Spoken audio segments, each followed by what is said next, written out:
Hello, Stampers. Welcome. I am Pat Fairless from Fairless Stampin Flair, and I got to check something. I think I forgot to mute that, or maybe I unmuted.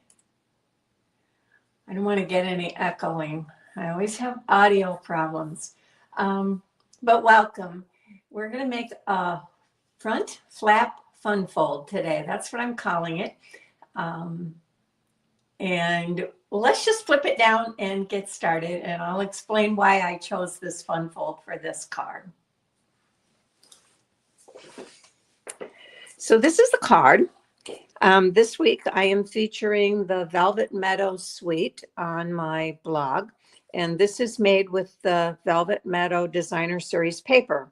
And so when I decided to make a card with this, the first thing is you go and you look at, well, what sheet of paper do I want to use? And frankly, I couldn't decide because they're all so pretty. So I looked for a fun fold that I could use multiples. And I went to my tutorials from the Spring Creative 8 Retreat. And this is one of the cards that Sharon Armstrong made. And so let's just open it up and I will show you how many different pieces of Designer Series paper patterns I could use. So this is one of them. Here's two more. And this paper, it has a velvety texture to it. This on one side and the other side is smooth. And the back side to the velvet sides are kind of like this one. This one is indicative. It comes in many different colors. Several of them are cloud cover, which are really pretty, but they look textured, but they're not. They're smooth. They just have a subtle pattern. And then on the inside, I actually used two more sheets. So I used 5 of the sheets to make this card. And I'm like, this worked out so well. I was a little bit intimidated by all the flaps, but that part turned out to be really easy. The most difficult part of this card is tying this crazy bow because I'm not good at bows, but we're going to try to do it today. However, I decided I have another pack of paper that I also discovered this past week. I bought it probably a month or more ago, but I did not open it. And so this week I opened it, and it is called The Beautiful Ordinary Life. It is from that suite of products. And we're going to use this paper today just to change it up a little bit. This is another one. I'm going to show you this one. It's got beautiful colors. I love the colors. They're happy. They're bright, yet they have some subtlety to them. But the opposite side is all black and white prints. So let's just flip through these quickly. We're going to use the stripe. We're going to use this one.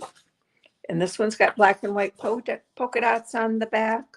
We're going to use this one, which has these little black and white checks on the back. We're going to use this one, which I probably think is my favorite. This is just kind of me. It looks like watercolors and has some little hexagon shapes. And here's some more. Here's some polka dots in Pool Party and some little hash marks, I guess. I don't know. Ampersands. They look like ampersands, right? And then this one, Daffodil Delight, looks like honeycomb, and it has some chevron patterns. So those are the colors in that pack. They're all bright and cheery. And I'm going to set those aside. And I have a lot of the work already done because you don't need to see me put layers together. But what I wanted to mainly show you is how to assemble the fun fold. And you need, for the card base, it's a standard size. So that was easy, 8.5 by 5.5. And we're going to score it at 4 1/4. So why don't we just go ahead and do that. We may as well do this as we go along. Don't worry about the measurements. The tutorial for the card on the blog is exactly the same. It has all the measurements on it. There's a couple of diagrams to help with the scoring. So super, super easy, actually. Like I said, tying that bow was the hardest part. And putting it on at the right time. I had to tear my first card apart because I messed up. The next piece, this for the flap, is 4.5 by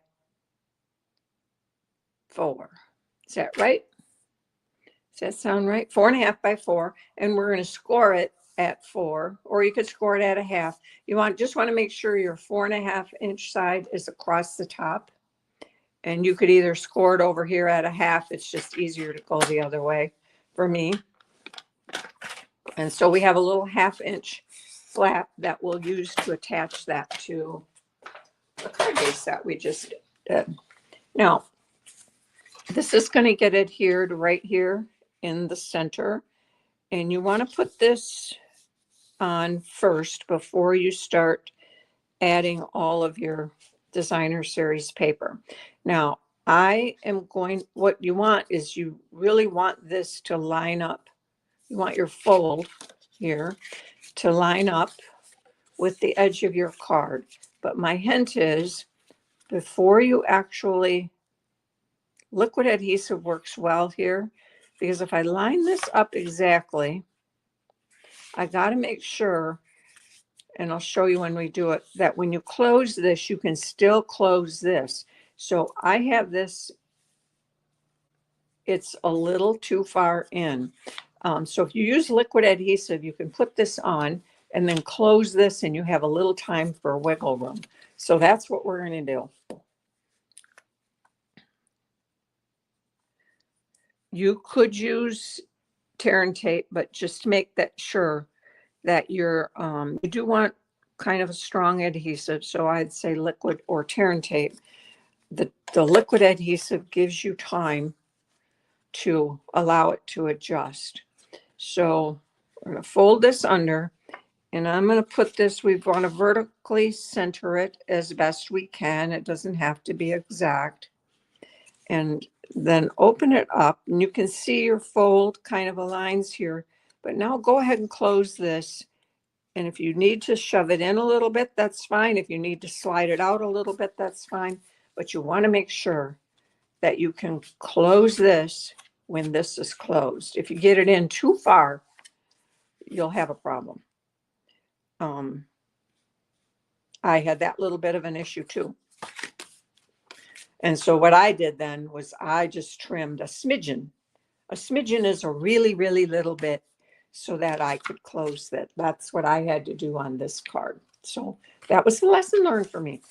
So super easy. Now I have all my panels already finished. So we're going to sample, we're going to put those together. I cased this, like I said, from Sharon Armstrong. She did not add mats on her designer paper, and you don't have to. If you don't want to add a matte layer, just use the size of the matte layer on here. Mine are all Peaceful Pine. No, they are in this card. So in the Peaceful Pine, you can see the matte is 5 1/4 by 4 standard size, and then the mats are there for the flaps too. Just make your designer series paper that size. Okay, so we're going to go ahead and adhere these down, and this is going to come together super easy. And I need to remember to add the ribbon before I glue the flap to the front flap, which was another learning. Now, she did give good directions. I just didn't read them very well.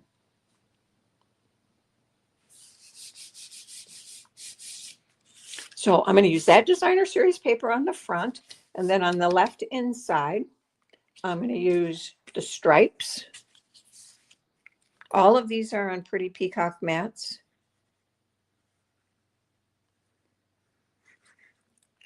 So this comes together super simple. And like with the card on the blog, I didn't even do a lot of decorating. I added a sentiment, and on the inside I stamped a sentiment, and these flowers were die cut from, there's a coordinating die from the Flowering Meadows bundle. They were die cut from a 5th piece of designer paper. It also has a little bit of velvety feel here in the center. There's not a lot of velvet on this paper. I was a little concerned it was going to have too much when I purchased it. This one has quite a bit. All the white areas are velvet. And sometimes working with that can be just a little problematic because it's hard to glue together, right? So my message layer here is in the center, and that covers up most of this edge of this flap. So you want to make sure you put the flap on before you put the centerpiece.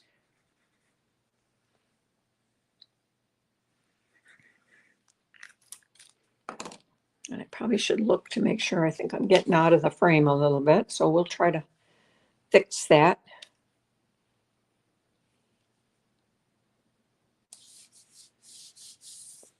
Just straight. It's going to be straight enough. And on the inside, I use this pretty, I love this paper. I don't know. It just looks like watercolors to me. And the colors are so pretty on here, on this beautiful Ordinary Life. But there's nothing ordinary about that paper, other than it is not a specialty paper. So that part of it, I guess you could say, is ordinary. But the papers and the colors are beautiful. And if you love black and white, you got a nice selection of those too. The inside of our card is done. Now we need to add our ribbon. And I'm going to use this white iridescent ribbon. And we just want to wrap it around the card. You want to leave enough so you can tie that bow. So I'm going to make it extra long.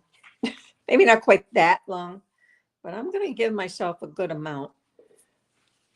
Because when you cut ribbon, when you cut it too short, I'm sure you've experienced this. You know it's hard to tie a bow. And I have a hard enough time tying a bow when I have enough ribbon.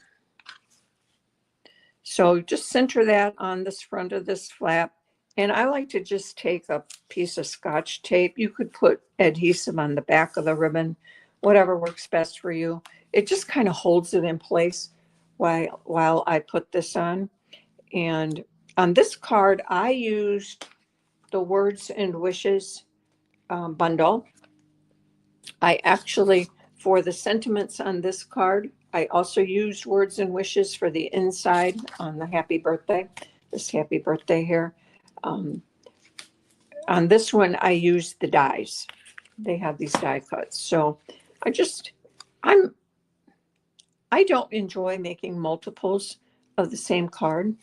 Now, this we could adhere directly. I adhered it directly on the last one, and that's probably the best choice because we've already got, especially since I have mats, I have 1, 2, 3, 4, 5, 6, 7, 8 layers of cardstock. Actually, this is 3. This is 3. Here we got 3, 3, 3. So it's actually what, 1, 2, 3 times 3 plus a 4th one here, 12 layers of cardstock. So I think to keep it reasonably, keep the bulk down, I'm just going to adhere it directly. If you're going to hand deliver it, it probably would look nice to add some dimensionals under this layer.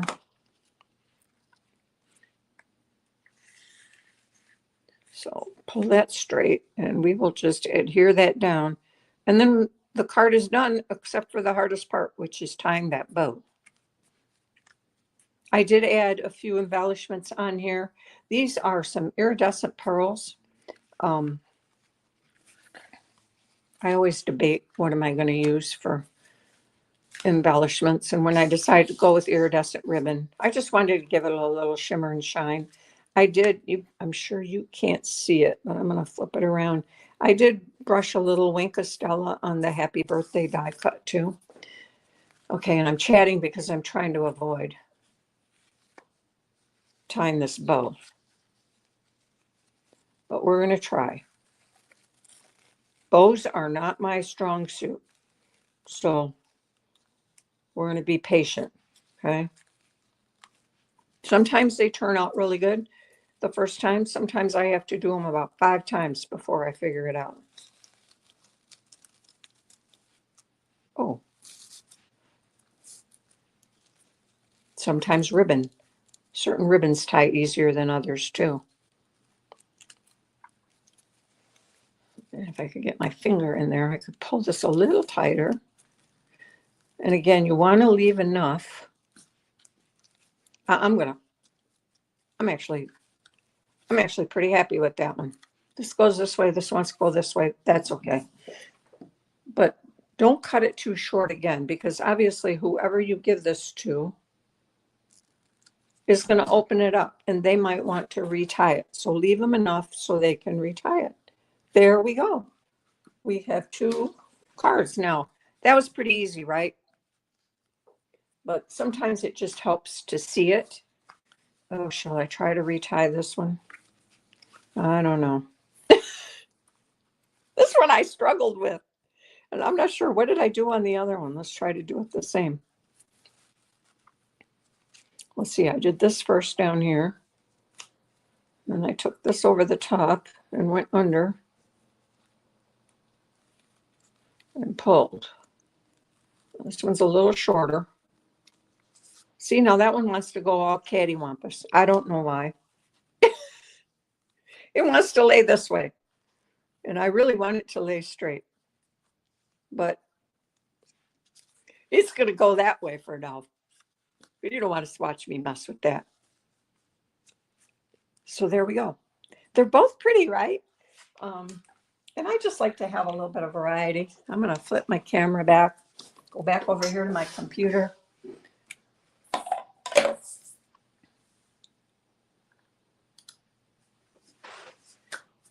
We made it. I hope that helps you show how to put it together. Just a couple tips there. And if you see the blog, you'll have all the dimensions. So you don't need to worry about the dimensions. They're all on there. Just download the copy of the tutorial. All the cards I post on my blog always have free tutorials available to download. They will look something like this. You'll have a picture of the front. This one I added a picture of it with it partially open, but there's dimensional information here, all the products that I use, and then step-by-step directions. If necessary, this is for the inside of the card on the back, and if necessary, I add, what's my word I'm looking for? Diagrams for how to cut and score. Some fun folds have a lot more complication than this one. And there's always, you can find a link on the video to the video on there as well. So I hope that helps. If you ever see or download a tutorial and there's something you don't understand, or maybe it looks like I forgot something, please contact me, send me an email, pat@fairlessstampinflair.com. And I will do my best to answer and straighten it out. I do not claim that these tutorials are perfect. I read them over 2-3 times. I do spell check, but still things get missed. And sometimes it might not make a lot of sense. So please contact me. I'm here to help. That's my main purpose, is I want to make sure you can understand how to make the cards that I share. So let's wrap this up. I hope you have a great day. I will be back next week with something else. We don't know what it is, but I'll figure it out before then. So God bless.